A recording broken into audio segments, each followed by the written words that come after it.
right, welcome to Beers of the Week, Beer Corner USA's Beers of the Week. I'm Aaron Bush, manager of Beertopia. And I'm Chris Bettini, one of the bartenders down here. And today we're doing a brand new feature, first ever brewery spotlight. And we got the guys from Tallgrass here. Absolutely. Jeff? Hi. And Kelly, you are our rep, right? Yes. Yes. This is awesome because, Jeff, you started the brewery. That's right. That's right. My name's Jeff Gill, founder of Tallgrass Brewing Company, along with my wife Tricia. We just turned 4 years old, August 7th. Really? That was a 4-year anniversary of our first brew. Very cool. And you're down in Manhattan. Manhattan, Kansas. Yeah. So a little 3-hour drive. Very cool. Straight down Highway 99. And from our point of view, since I'm not realizing you guys are really that young, since you've been in Nebraska, you guys have definitely been a very hands-on brewery. We've seen you at all our festivals, and people have gotten to know you. And you even made an awesome cask beer for us recently. So cool. Yes, thank you. So, that's something new we've gotten into. Yeah. One of the reasons we're up here quite a bit is because when Trish and I started the brewery 4 years ago, when actually her and I went on a date, and I was complaining about my job as a geologist, she said, "Well, what do you want to do for the rest of your life?" And I said, "Well, I want to start a microbrewery." And she said, "Okay, let's do it." Like, okay, wow. Okay, let's do that. Nothing like the wife's blessing. Yeah, for sure. yeah. And next day I started planning, and a year later we were moving to Manhattan. Wait a minute. The next day after the conversation, you started planning. Oh yeah. Wow. The next day, I still have that file on my computer. Gives you the okay. You gotta go ahead and go with it. And that's one of those things I like to go back to that, pull that out of the file, look at it, like, okay, what did we found this brewery on? And it mostly comes down to having fun, because when I was a home brewer, we would have people over all the time in our garage and have party royales and drink the last batch, brew the next batch. Yeah. We're always smoking meats and just barbecuing and things like that, having a lot of fun. And I had a lot of people ask me, "Hey, you should brew this for a living. There's no other, there's no other local breweries around here besides Boulevard." And I was like, this is 2005, 2006. I'm like, you know what? These guys are right. These guys are right. Yeah. And then when I finally, I guess, complained about my job enough, and Tricia had it, and she asked me that question, I was like, that's what I want to do.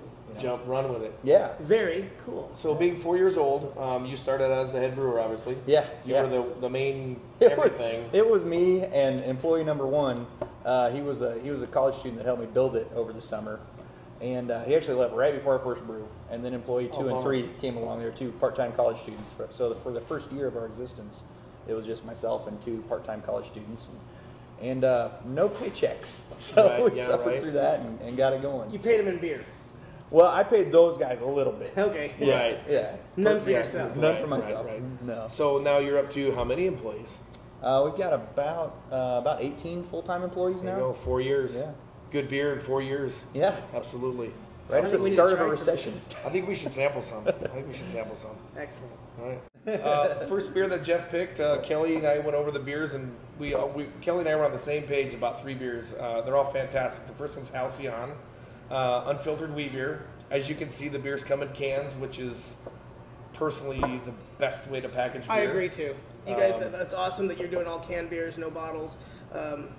It's the best form of packaging. Absolutely. It is. Keeps the beer fresh, keeps the light out of it, and recycles nicely. Way more environmentally friendly. It was something I thought long and hard about. Our brewery had been open about 2 years. We'd been bottling for about a year and a half. Right. Well, about a year when I made the decision.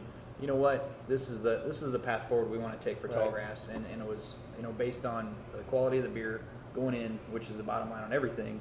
How much fun we can have. We started the brewery because we wanted to have fun, and cans are more fun. And then finally the environmental aspect. So I was an environmental geologist for 6 years. This makes so much more sense on so many levels. We do something a little bit different with our wheat in that we use a lot of Citra hops. Citra is a pretty new hop on the scene. It's got just awesome like passion fruit and grapefruit types of aromas that come out of it.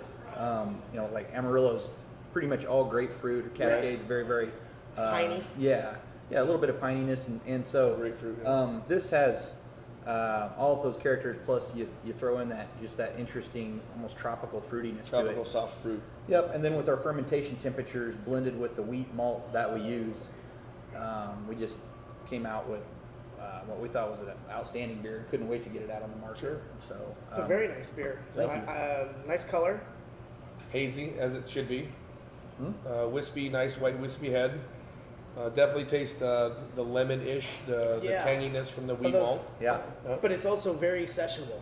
Yeah. This is what you said, 5.0 ABV? It's 5.0, but I think especially like we use white wheat from Kansas, Wallace County, Kansas. Old guy Bill Nye, he's a farmer out there in Western Kansas. Thank you, Bill. That grows it. Yeah, we buy it direct. Nice wheat. From Farmers Direct from Bill.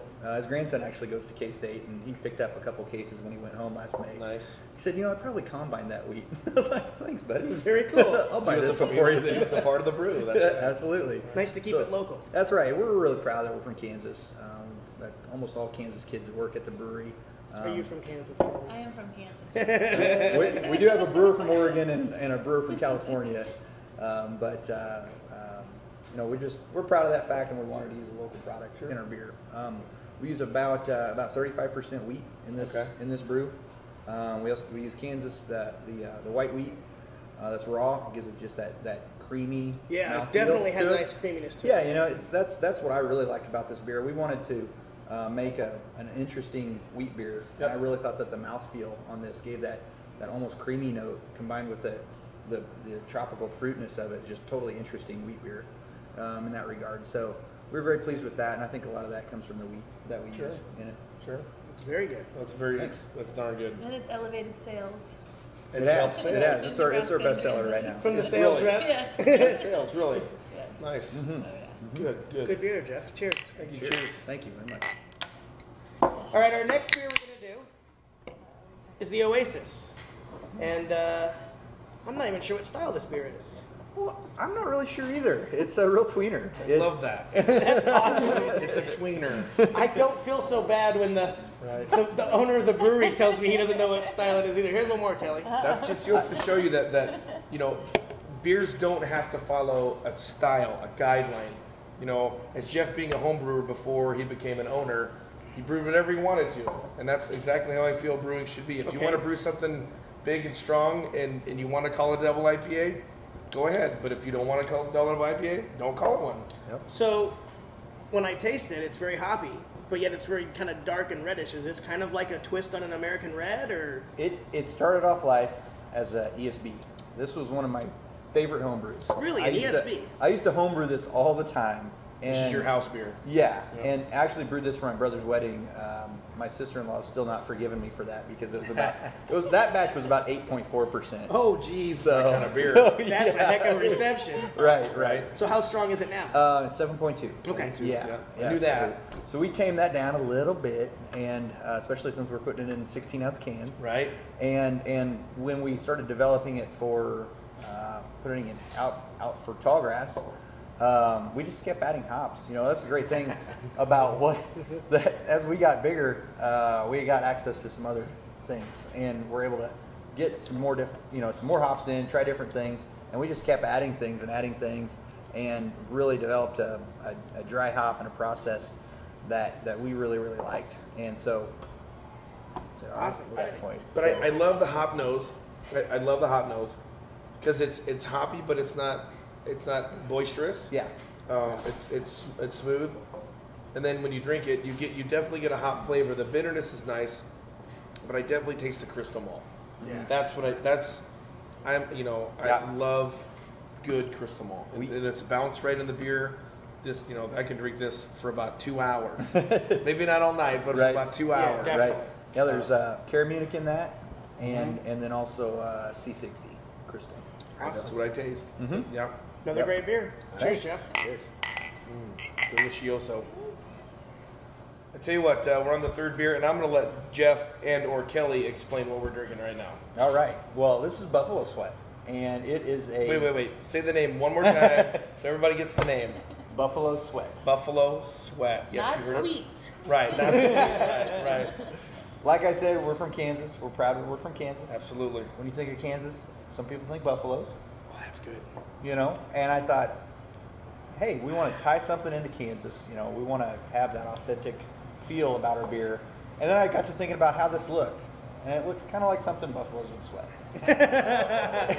Since then, I found out from a couple professors at our vet school that, number one, there's no such thing as buffalo in Kansas. buffalo are in Africa. There's bison in Kansas. Oh, yeah. Okay. Yeah, whatever. And then buffaloes don't actually sweat. But Stinking scientists. so then I Oh, felt you like were- I feel like I don't need to explain though No, that the logistics of this. or that no buffalo were exercising making Oh. this beer. Well, if they were, this is what it would taste like. Wow. And it's Thank damn God. good. This is really roasty. Milkshake. Yeah. Nice and just that dark roast on it. And that's what we were going for, you know, in the development of this beer.